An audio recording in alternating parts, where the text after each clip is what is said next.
Benjamin Netanyahu says a deal with Hamas to return the hostages held in Gaza has been reached, paving the way to end 15 months of war.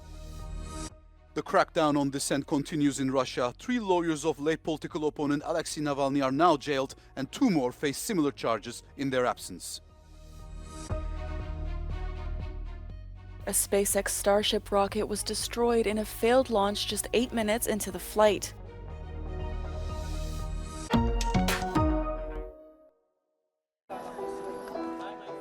Israel's Prime Minister Benjamin Netanyahu has said a deal to return the hostages held by Hamas in Gaza has been reached.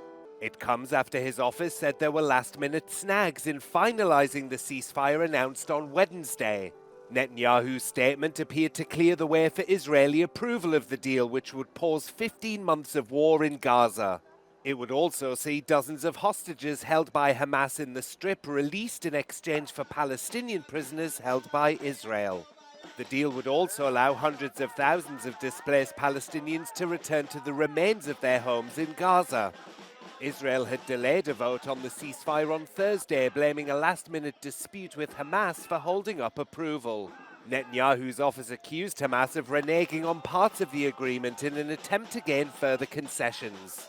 Hamas denied the claims, with a senior official saying the militant group is committed to the ceasefire agreement, which was announced by the mediators. The deal can't be implemented until it's approved by both the Security Cabinet and the government. Netanyahu is expected to convene the Security Cabinet later on Friday. A full cabinet meeting will take place on Saturday night.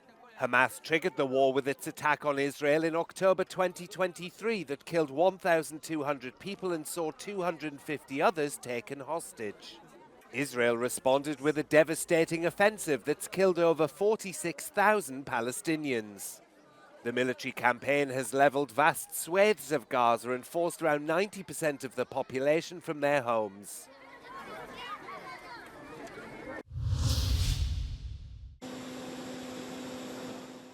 French President Emmanuel Macron is in Beirut to meet with Lebanon's newly elected leaders, President Joseph Aoun and the designated Prime Minister Nawaf Salam. His visit follows a 60-day ceasefire deal between Israel and Hezbollah that France helped secure. Macron pledged financial aid to help Lebanon rebuild and called for the acceleration of a long-term truce. Des résultats ont été obtenus, un premier retrait israélien opéré à l'ouest, mais ils doivent s'accélérer, se confirmer dans la durée, et il faut un retrait total des forces israéliennes, un monopole total de l'armée libanaise sur les armes. C'est pourquoi nous soutenons, je le redis ici avec force, la montée en puissance des forces armées libanaises et leur déploiement dans le sud du pays. The crisis-hit country is hoping to secure continued support from the West under its new leadership, as it attempts to recover from the 14-month Israel-Hezbollah war. Aoun and Salam have promised to work on getting Lebanon out of its economic crisis and to impose state authority over parts of the country controlled by Hezbollah. Macron is also traveling to the south of Lebanon, where French troops are deployed as part of a UN peacekeeping force along the border with Israel. 3 former lawyers for late Russian opposition leader Alexei Navalny were jailed on Friday in what critics see as part of a harsh Kremlin crackdown on dissent. The court sentenced Vadim Kobzev, Igor Sergunin and Alexei Lipster to 3.5 to 5.5 years for links to extremist groups. Navalny's organizations were banned in 2021 as extremists, a move widely criticized as politically motivated at the time. Prosecutors claimed that the lawyers passed Navalny's messages to his team. Supporters in the courtroom called the lawyers heroes, as the verdict aimed to intimidate defense lawyers from taking political cases. 2 other lawyers, now abroad, face similar charges in their absence. Kremlin critics say the crackdown marks a return to Soviet-era tactics against dissent. Navalny, an anti-corruption campaigner and outspoken opponent of President Vladimir Putin, was arrested in 2021 upon his return from Germany, where he was recuperating from a nerve agent poisoning by Russian Secret Service operatives. He died in prison in February 2023 while serving a 19-year sentence.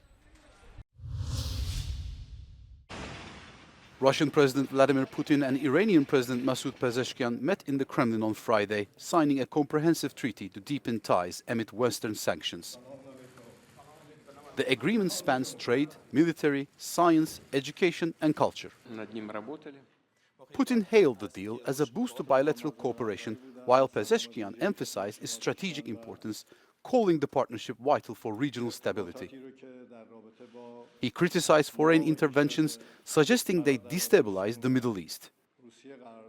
The meeting ahead of US President-elect Trump's inauguration drew speculation, but Kremlin officials dismissed any connection.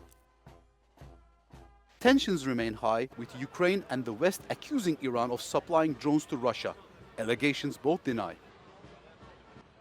Russia and Iran's ties have strengthened, highlighted by Iran joining the BRICS bloc last year and attending its summit in Russia. German Chancellor Olaf Scholz has come under fire from lawmakers across the political spectrum for blocking an extra €3 billion aid package for Ukraine. Speaking on national television earlier this week, he said he would only agree to the military aid package if new debt was issued to finance it, rather than cuts to social spending.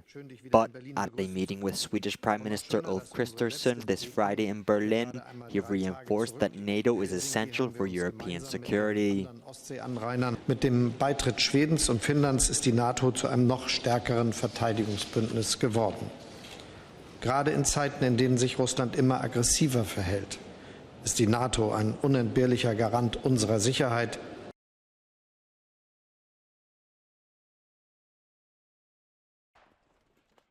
Opposition politicians have accused Scholz of electioneering, but actually many of his Social Democrat Party members are reluctant for Berlin to keep spending millions on arms deliveries to Ukraine, given Germany's economic situation.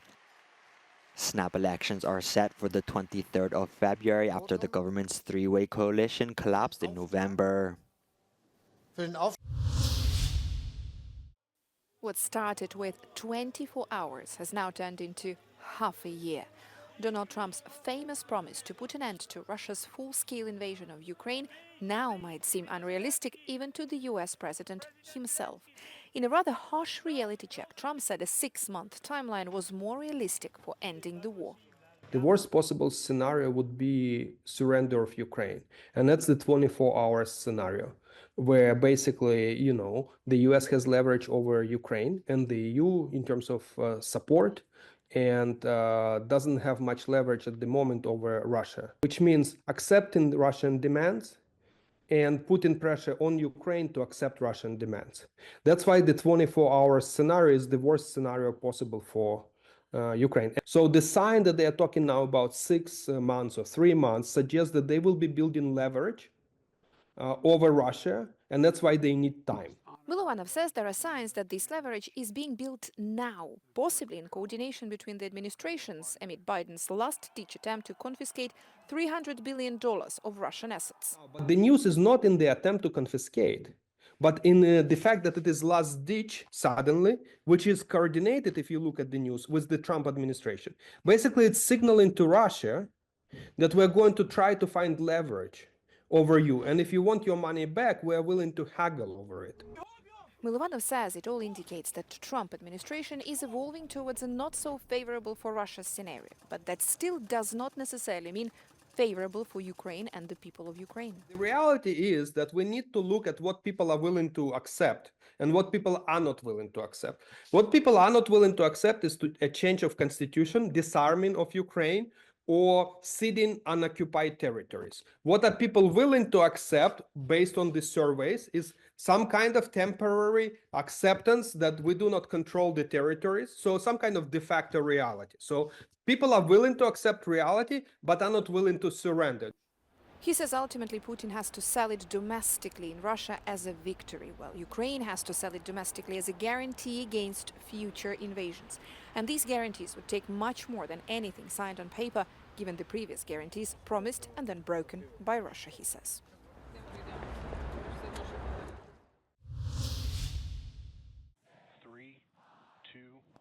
A SpaceX Starship rocket was destroyed in a failed launch just 8 minutes into the flight. Elon Musk's company said it lost contact with the spacecraft after its engines appeared to shut down one by one.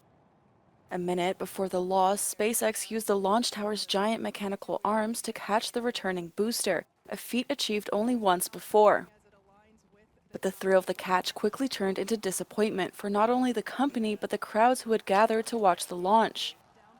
A group of people visiting the Turks and Caicos Islands captured footage of the rocket ship's debris flying overhead as the wreckage left behind a colorful stream of smoke.